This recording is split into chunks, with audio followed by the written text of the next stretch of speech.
आप साइंस के किसी तजर्बे के लिए किस हद तक जा सकते हैं? कुछ सालों पहले एक नॉर्वेगियन साइंसदान एंड्रियास बोल ने अपने ऊपर ही एक बहुत खतरनाक तजुर्बा कर डाला। उस साइंसदान ने पानी में एक असॉल्ट राइफल से अपने ऊपर फायर किया, सिर्फ ये साबित करने के लिए कि पानी के मॉलिक्यूल्स की वजह से गोली उन तक नहीं पहुंचेगी। और ऐसा ही हुआ। अगर ये तजर्बा नाकाम हो जाता तो आप सोच सकते हैं कि ये तजर्बा किस हद तक खतरनाक हो सकता था। तो अस्सलाम वालेकुम दोस्तों, मेरा नाम है मोहम्मद रिजवान और आप देख रहे हैं न्यू 4 टीवी। वीडियो में आगे बढ़ने से कबल तमाम दोस्तों से गुजारिश है कि वो हमारे चैनल को सब्सक्राइब करें और साथ मौजूद बेल आइकन पर लाजमी क्लिक करें ताकि हर नई आने वाली वीडियो का नोटिफिकेशन सबसे पहले आपको मिले। दोस्तों, इनमें से ज्यादातर एक्सपेरिमेंट उस वक्त पहली बार किए गए थे, इस वजह से साइंसदानों ने इस तरह की थ्योरीज पेश की थी। द टेरेंटी टेस्ट, दुनिया का सबसे पहला एटॉमिक बम न्यू मैक्सिको के शहर सोकोरो के करीब एक वीरान जगह पर किया गया था। इस प्रोजेक्ट को कई दिनों से टाला जा रहा था क्योंकि इसके मरकजी साइंसदान एडवर्ड टेलर, जिन्हें the father of hydrogen bomb भी कहा जाता है, क्योंकि वो घबराए हुए थे कि कहीं ये बम इस दुनिया से इंसानियत को ही खत्म ना कर दे। इसकी वजह यह है कि हमारे एटमॉस्फेयर में सबसे ज्यादा तादाद में नाइट्रोजन गैस पाई जाती है, जिसकी वजह से ये एटम बम इस एलिमेंट के न्यूक्लियर के साथ फ्यूज होकर चेन रिएक्शन शुरू न कर दे, जिससे पूरी दुनिया तबाह हो जाएगी। लेकिन फिर भी वो इससे बच ना सके और यूएस गवर्नमेंट के दबाव पर उन्हें ये तजुर्बा करना पड़ा। इस पूरे प्रोजेक्ट को बहुत खुफिया रखा गया था। इस बम के कामयाब टेस्ट के बाद उन्होंने जापान के खिलाफ इस बम का इस्तेमाल किया और बम के तजर्बे के नतीजे में एटमॉस्फेयर में ऐसा कोई चेन रिएक्शन तो नहीं हुआ, लेकिन फिर भी इससे 20 किलोटन का एक धमाका हुआ जिसने जमीन में 2 मीटर गहरा और 10 मीटर चौड़ा गड्ढा कर दिया था।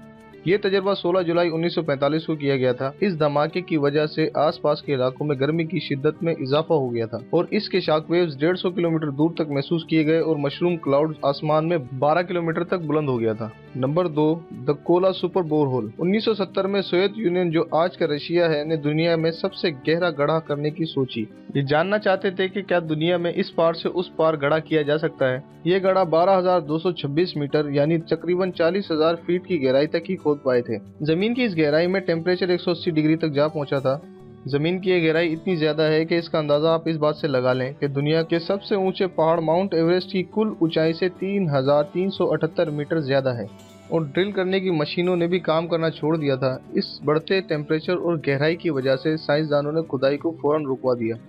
साइंटिस्ट का कहना था कि अगर इससे ज्यादा गहराई में खुदाई की कोशिश की गई तो जमीन में बड़े बड़े जलजले आ सकते हैं, लेकिन इस बात के कोई साइंटिफिक सबूत मौजूद नहीं थे।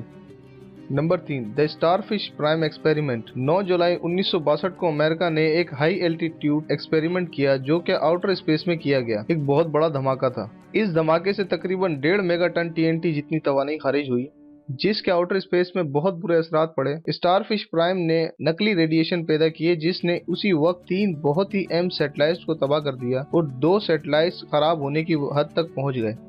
ये धमाका इतना बड़ा था कि 400 मीटर नीचे जमीन तक एकदम साफ दिखाई दिया। स्पेसिफिक एक बहुत बड़ा एरिया चमक उठा।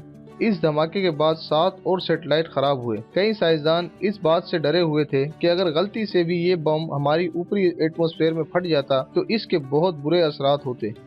हमारे कुरे हवाई में रेडिएशन की तादाद बढ़ जाती जो कि पूरी तरह फैल जाती। इसके अलावा ये ओजोन लेयर को भी तबाह कर सकता था जो कि हमें सूरज की अल्ट्रावायलेट शुआओं से बचाती है। Number 4, the large hadron collider. एक पार्टिकल एक्सेलरेटर है जो कि जेनेवा स्विट्जरलैंड में मौजूद है, जिसे यूरोपियन ऑर्गेनाइजेशन न्यूक्लियर रिसर्च ने बनाया है। इसे इसलिए बनाया गया था कि 2 पार्टिकल्स को रोशनी की 99.99 रफ्तार से आपस में टकराया जाए तो क्या होगा। अब साइंसदानों के लिए परेशानी की बात यह थी कि अगर ये पार्टिकल्स इस ताकत से टकराया जाए तो स्पॉट चाइल्ड रेडियस में पार्टिकल्स कंप्रेस होकर एक छोटा ब्लैक होल ना बन जाए जो अपने आसपास के पार्टिकल्स के साथ मिलकर और बढ़ जाए और ये पूरी जमीन को लम्हों में खत्म कर दे।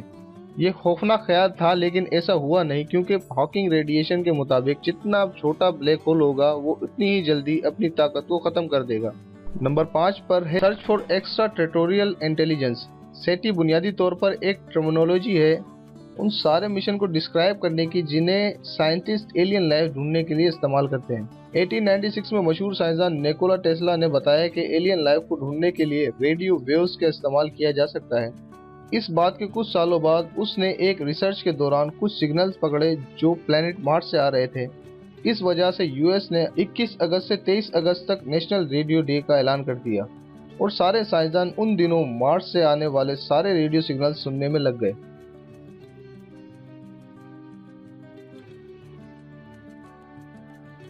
उम्मीद है दोस्तों ये मुख्तसर सी वीडियो आपको बहुत पसंद आई होगी। अगर आपको वीडियो पसंद आई तो इसे लाइक करें, अपने दोस्तों के साथ शेयर करें। अपनी राय का इज़हार आप कमेंट बॉक्स में कर सकते हैं। हमारे चैनल को ज़रूर सब्सक्राइब करें और साथ मौजूद बेल आइकन पर लाजमी क्लिक करें ताकि हर नई आने वाली वीडियो का नोटिफिकेशन सबसे पहले आपको मिले। वीडियो देखने का बहुत शुक्रिया। अल्लाह हाफिज़।